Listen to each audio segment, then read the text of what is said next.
Boa tarde, bem-vindos a mais um Rascunhos Econômicos, eu sou o Léo. No vídeo de hoje nós vamos tratar do Japão.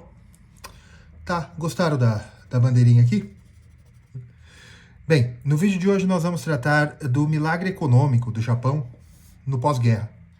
Então, nós vamos tratar de 1946 até 1970, né? Bem, eu sou o Léo. Esse aqui é o Rascunhos Econômicos, onde nós tratamos de economia como ciência. Eu trato de alguns temas macroeconômicos, teoria econômica, e eu tenho um projeto de continuar esse canal, então, por agora eu estou dando algumas bases e alguns exemplos históricos, né? Essa análise aqui, isso aqui é uma análise, né, de técnicas macroeconômicas que o Japão utilizou para se recuperar, né, após a capitulação, né? E veja, recuperar a sua economia.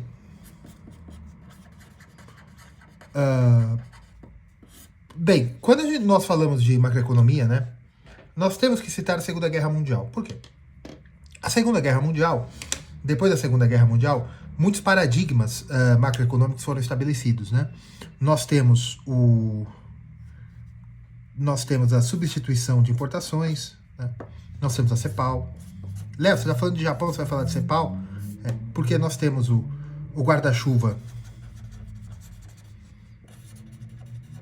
ONU, né? A OMC é da década de 90, mas antes você tinha General Agreement about Tariffs and Trade, or Trade and Tariffs, né? Porque a Carta ONU prevê, não sei se a Carta, né, mas a ONU previa a OMC, né? Só que, por desgaste político, por falta de acordo, a OMC só foi surgir na década de 90, né? Antes era o GATT, né? General Agreement Tariffs and Trade, ou Trade and Tariffs. I have no idea. Enfim. Porque um dos argumentos, né, da Primeira e da Segunda Guerra foi a debilidade do comércio internacional. De que após que no entre guerras, né, se estabeleceu protecionismo, o padrão monetário internacional para trocas gerava conflitos, e os países, de uma maneira geral, só poderiam gerar a sua industrialização através do imperialismo, que é conseguir matérias-primas e fatores de produção através da coerção, de maneiras não econômicas. Tá? Isso foi... se tá certo, se tá errado, eu não sei.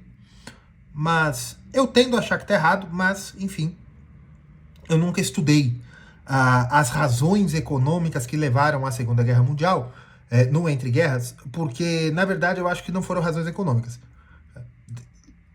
Enfim, não vou entrar nesse debate aqui, porque não é meu campo. Mas, o que eu quero dizer aqui, as pessoas que formularam políticas públicas, né, que é que importa, a elite intelectual e política, que no mundo ideal é mais ou menos a mesma. Eu não quero dizer que intelectuais devem ser os políticos, eu quero dizer que um político deve ter capacidade intelectual. Tá? Ele não precisa ser um especialista, mas ele tem que ter capacidade intelectual. Tecnocracia é uma distopia, né? Não é uma utopia, é uma distopia. Tá? Enfim. A elite intelectual tem na sua cabeça a narrativa de que comércio, desenvolvimento e padronização de direitos entre as populações seriam o pathway, né, o caminho para a paz. Isso é uma ideia kantiana, na verdade, né? hegeliana, kantiana, apesar que eles se odiavam, mas de que o caminho para a paz seria uma estabilidade econômica e social, tá? Bem, não importa. Léo, por que você está falando tudo? Estou falando isso do Japão. Porque o problema é o seguinte, o Japão, o Império Japonês, foi uma potência agressora na Segunda Guerra, né? Estava do lado errado, vamos dizer assim. Certo? O Japão foi a última potência a cair, se eu não me engano, foi em agosto de 45, né? E o Japão tinha um imperialismo japonês de colonizar a Ásia-Pacífico, né? Porque eles entendiam que quem deveria colonizar a Ásia-Pacífico era uma potência da Ásia-Pacífico.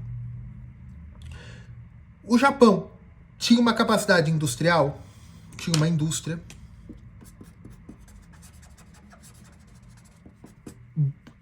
desenvolvida e boas tecnologias.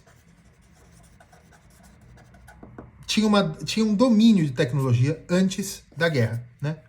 A guerra no Japão começa um pouco antes, né? Porque o Japão já entra em guerra contra a China, né? A Segunda Guerra Sino-Japonesa. Mas enfim, eles já tinham uma boa capacidade tecnológica, uma boa capacidade industrial. O que faltava ao Japão era matérias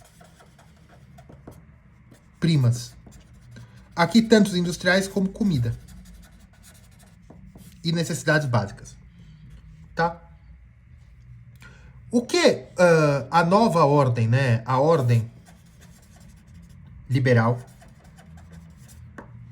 que a União Soviética também participava, tá? Da ordem liberal mundial também participava, né? Porque a soberania é um pressuposto da ordem liberal e dentro da União Soviética deveria haver soberania à União Soviética, né? Enfim. A ordem liberal e o Japão foi ocupado pelos Estados Unidos. A ordem liberal entendia o seguinte, veja, se nós deixarmos o Japão do jeito que está, destruído, ou nós corremos o risco do Japão se aliar à União Soviética,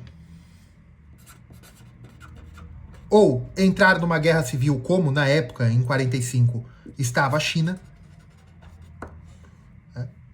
ou o Japão se aliaria à União Soviética, ou entraria em guerra civil, tipo China, tá?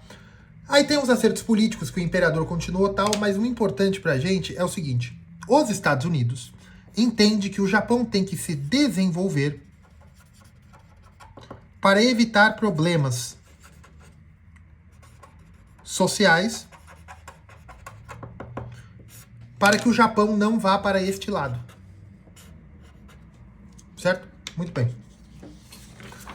Então, vamos falar que o que possibilitou o milagre japonês não foi apenas que a boa vontade americana, vamos dizer assim, dos Estados Unidos e das outras potências vencedoras, né? França, Inglaterra. Não. Mas a ideia de que os Estados Unidos, né, não sabotou o Japão já é a primeira explicação do milagre. Porque o milagre aconteceu. Veja, por que uma árvore cresce? A árvore cresce por razões internas da própria natureza da semente da árvore, que em potência será uma árvore, né? Muito bem.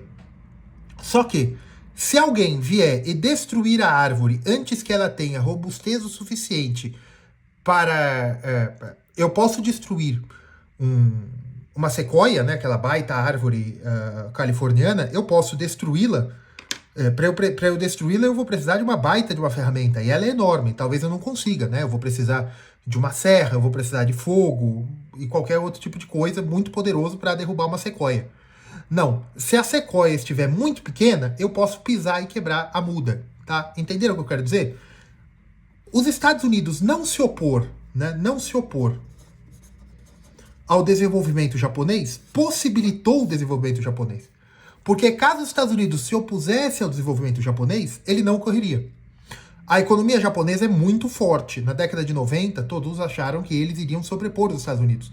Por que os Estados Unidos não se opôs ao desenvolvimento japonês? Porque os Estados Unidos sempre teve medo de russo, tá?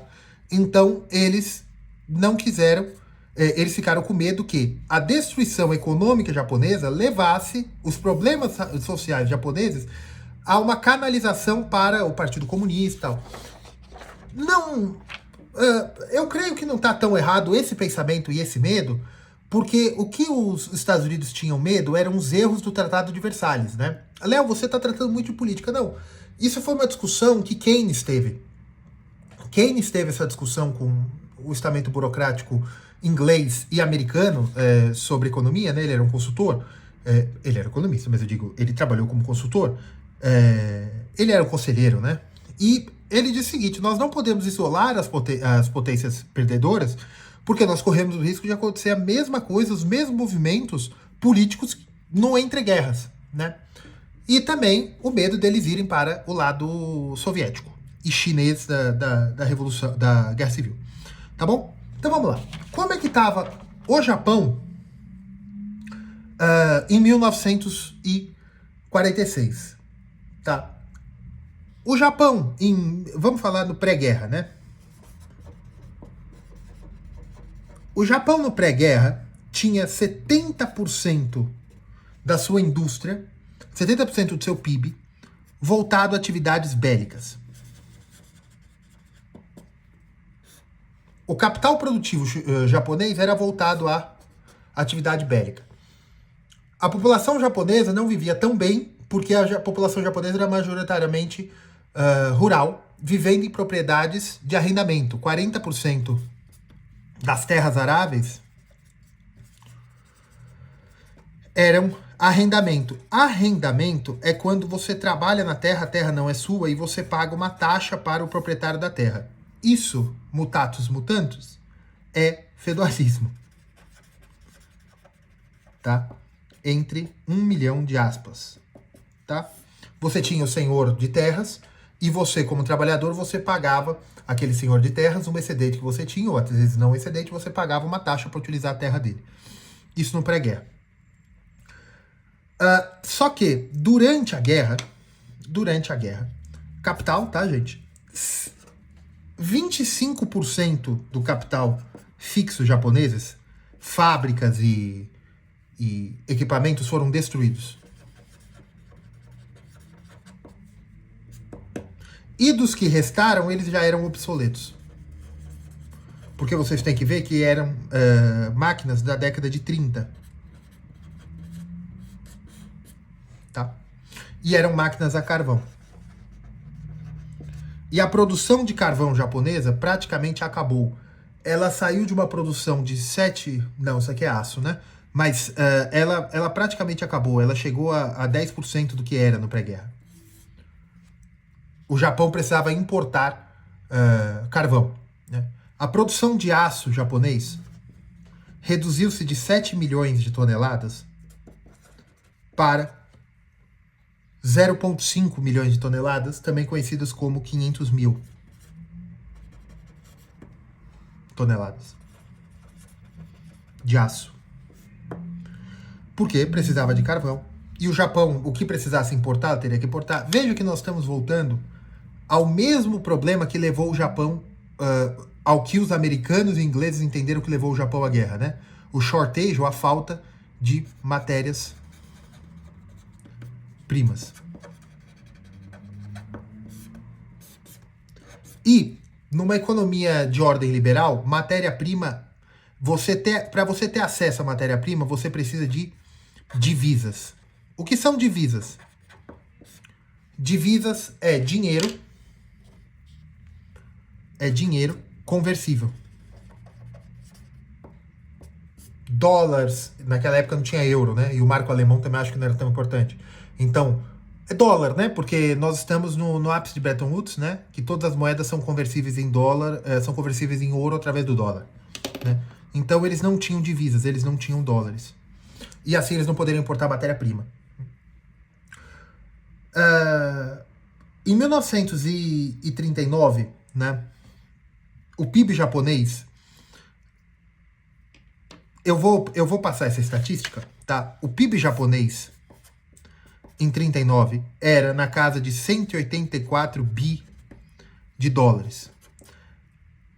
Esse valor é através do portal econômico Estatista, né, que é um estudo de 1990. Ou seja, esse valor está em preço constantes de 1990, tá bom? É o que eu achei. Isso aqui é 184 bilhões de dólares em 1939, só que ele usa a base do preço do dólar em 1990, tá bom? E em 1945, em 45, ou seja, quando a guerra acabou, né, porque é sempre medido um ano depois, ele foi para 144 bi de dólares. Certo? Eu tenho outro dado que já em 1950 isso sobe para 236 bilhões de dólares. Mas são dados do Banco Mundial com preços constantes de 2017. Então não dá para comparar assim. Tá bom? São quase 30 anos de inflação, tá? Sobre o preço constante. E um outro problema social muito grande, que é o maior problema social, né? É a falta de emprego. O desemprego sobre a força de trabalho, né? A população economicamente ativa era de 20%. Em 1946. Atingindo 13 milhões de pessoas. E veja, aqui você começou êxodo rural, muitas pessoas fugindo da fome no interior iam para as cidades. Você começou êxodo rural, você também teve um baby boom, né? A população japonesa começou a crescer mesmo com miséria. Isso é normal. Vocês não se enganem que situação econômica normalmente não afeta a natalidade, tá? Ela afeta a natalidade resultante, né? Uma situação econômica ruim aumenta a mortalidade infantil, mas não afeta a fertilidade das mulheres. Mulheres, normalmente, em situação econômica pior, elas têm mais filhos.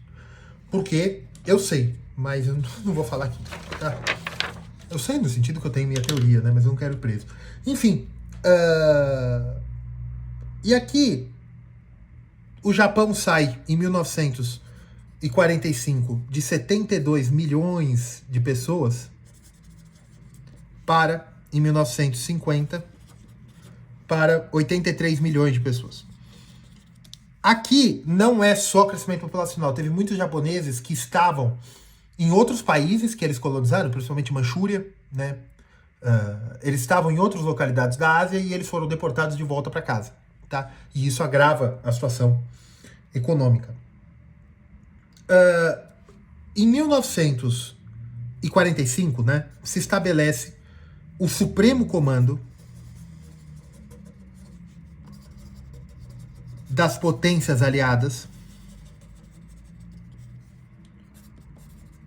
é o governo interventor do Japão. Tinha um imperador, o imperador foi mantido por aquilo que eu falei, que os Estados Unidos tinham medo da desestabilização do Japão. Só que eles determinam um corte de 20% do orçamento público, que era basicamente bélico, ou seja, que era nas indústrias. Aqui eu quero entrar no seguinte. Keynes, que vocês não gostam, nem eu, mas existe um negócio chamado multiplicador de gasto público. Quando você corta 20% do orçamento público, você pode aliviar o PIB, né, os investimentos e o capital, para que ele encontre outros caminhos, mas aqui nós já estávamos num período recessivo. Ele estando no período recessivo, você cortando o multiplicador de 20%, você impacta ainda mais a economia.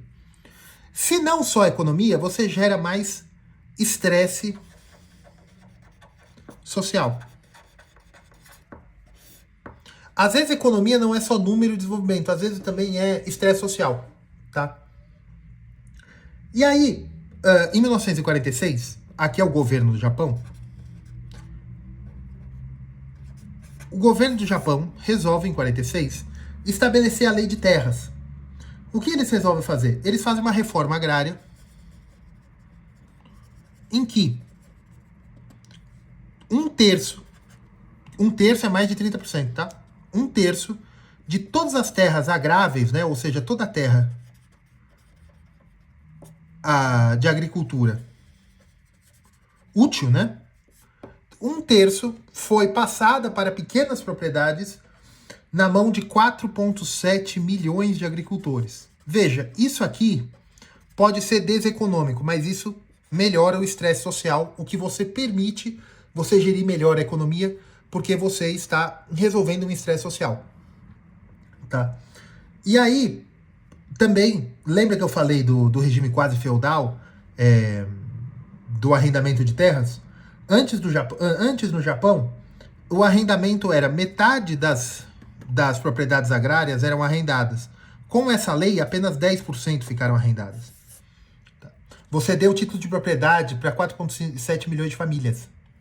Isso alivia muito as cidades. E você também evita a necessidade de você gastar com o social, você dando essas terras. A quem pertenciam essas terras?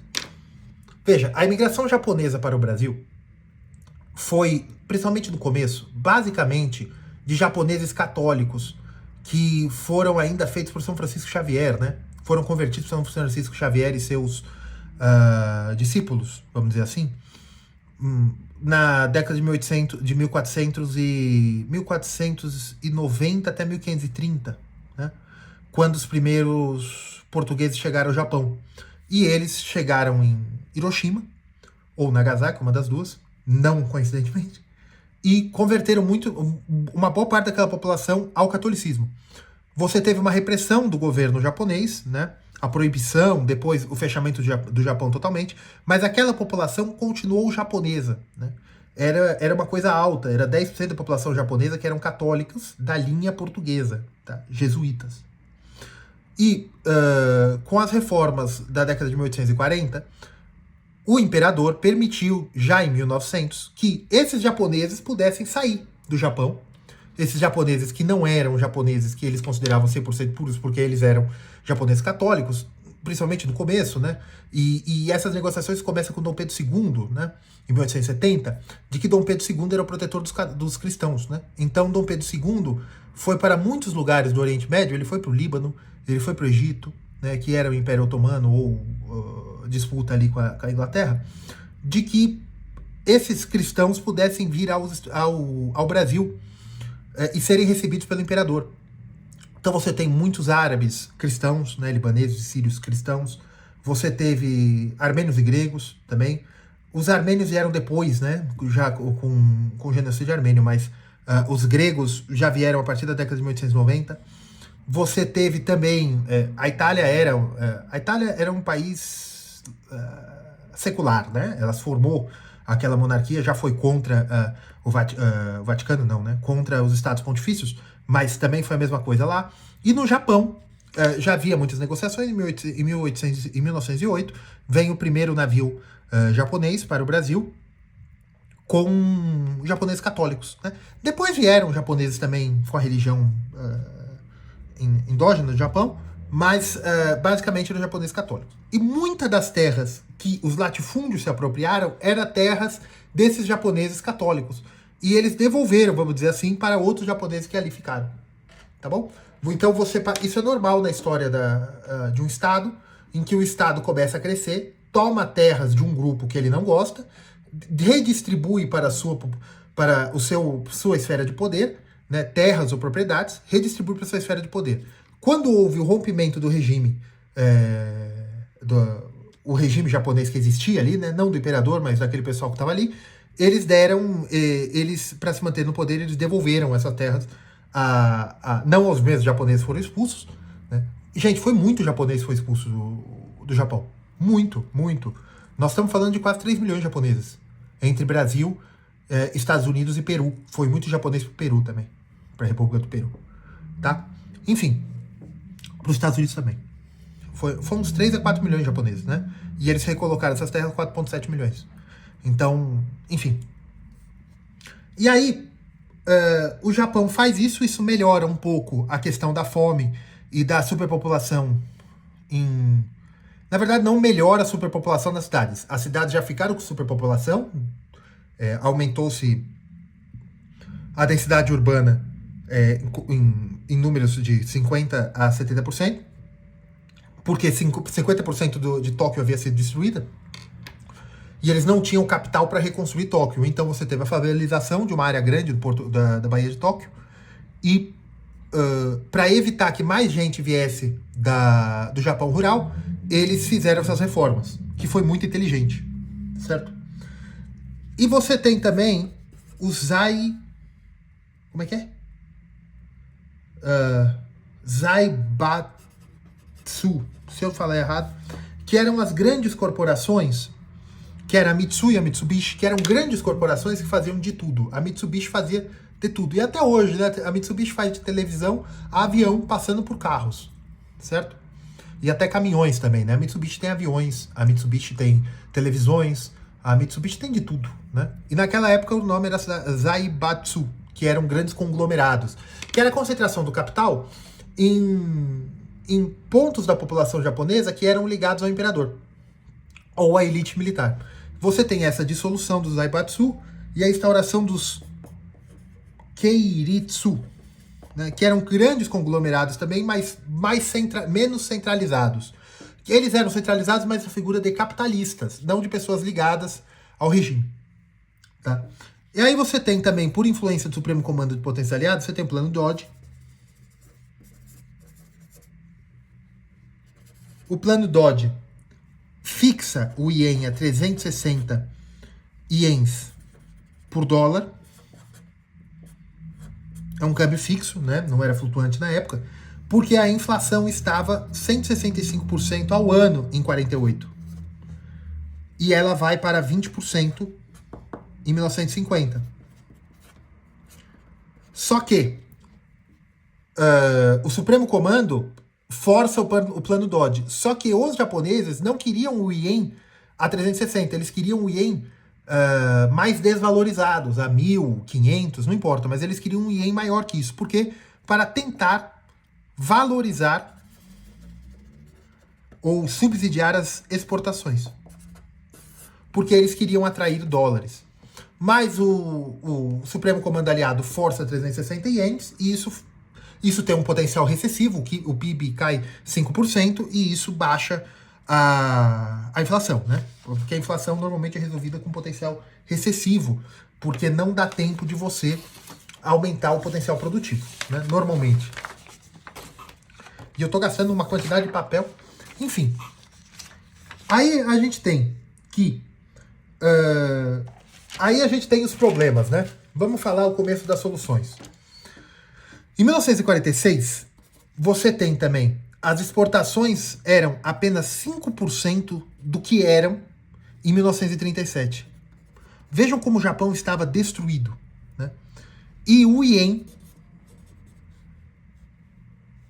né? O iene era 90% menor, ou seja, ele tinha um valor de apenas 10% do que era de 37 comparado a 46. Tá? E o nível de poupança geral, não só pública, era de 20% em 37. E ele cai para 2% em 46. O que é melhor que o Brasil, tá? Em média, um brasileiro deve 20 dólares. Tá bom? Enfim. E aí, você tem esse caos macroeconômico. Como você resolve isso? Tá? O que você faz? Os japoneses fazem o Ministério da Indústria e Comércio, né? MIT. Então eles fazem o Minister International Trade and the Industry, ou Minister Industry, tem que ser International Trade and Industry. Eles fazem o MIT. O que foi o MIT? O MIT foi uma agência que era um ministério, né? Mas ele tem uma característica de agência responsável por guiar o desenvolvimento do Japão e guiar, né, a alocação de recursos japoneses. Por quê? Eles tinham a estratégia do export-led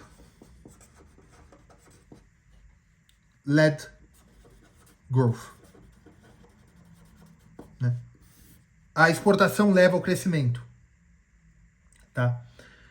Veja, o Japão ele contou com uma ajuda americana, né? Principalmente de 45 até 1950, com bilhões de dólares. Algumas fontes aí falam 2 bilhões, mas eu acho que seria muito dinheiro, porque algumas fontes falaram 200 bilhões, 2 bilhões. Eu não sei se é ajustado, como é que é. Mas enfim, era muito dinheiro, era coisa de 5% do PIB japonês, com alimentos e necessidades básicas. Ajuda americana. E também um subsídio para importações, né, para permitir que o Japão não colapsasse. Creio que o Japão não chegou a utilizar o FMI na época. E o que os japoneses queriam fazer? Os japoneses queriam, através da ideia de Friedrich List, de que o protecionismo levasse ao desenvolvimento. E também pontos keynesianos de que o gasto público poderia ativar a indústria, evidentemente através de déficits.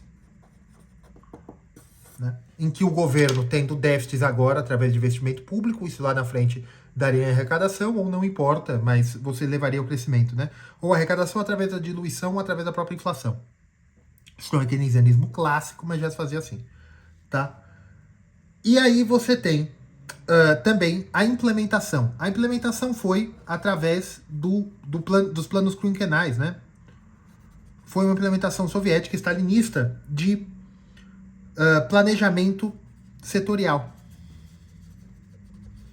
Eles entendiam que eles precisavam de carvão, aço e exportar, né? Export-led to growth, para acumulação de reservas de dólares. Ou, no mínimo, né, at least, a independência das reservas de dólares. Ter dólar suficiente para continuar a importação.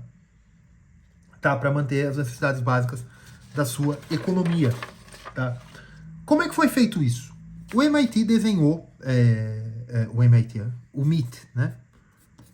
Desenhou que esses setores chaves e planos, como se fossem planos de meta, alvo de produção de aço, de carvão, de energia e uma série de coisas, mas eles precisavam da coisa mais importante numa economia: capital humano. De 1945, né? O MIT foi fundado em 25 de maio de 49, né?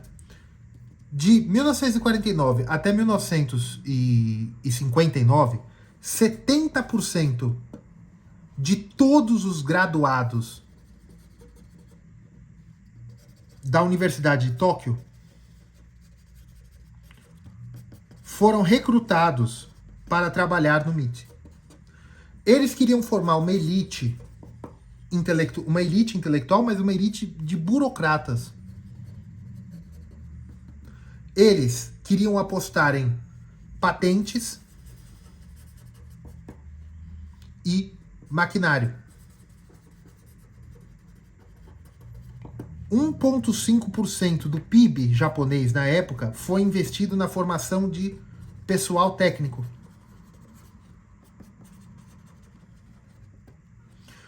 O Banco do Japão, que é o equivalente ao Banco Central, e o Japan, né? E o Japan Development Bank, JDB, né? Aqui é o BO, né? Bank of Japan, e aqui é o JDB. 30% de todo o investimento nas indústrias japonesas vieram de subsídio de juros. Metade, né, 50% do mercado. Se os juros era 10%, o Bank of Japan e o JDB cobravam 5%. Eles bancavam os outros 10%. De onde vinha o capital? Eles passaram uma lei, a lei do câmbio, em que 100% das reservas internacionais japonesas poderiam ser aplicadas para o financiamento de compra de máquinas, equipamentos e patentes. Desse 1,5% do PIB em pessoal técnico, aqui você vê a famosa engenharia reversa japonesa. O Japão começou a produzir para exportação, porque os custos trabalhistas japoneses eram ridículos, não tinha quase nada de custo trabalhista. E também o Japão é um hub logístico, né? Porque ali o Japão, você tem, depois da guerra, só havia 30% dos portos e ferrovias que haviam antes da guerra, né? Mas a própria construção, através do keynesianismo, também propicia uma distribuição de renda na sociedade, né? E você leva ao crescimento. E o Banco do Japão possibilitou, através dos seus subsídios, o nascimento das Keiretsu, notoriamente a Sony e a Toyota. O Banco do Japão e o Japan Development Bank.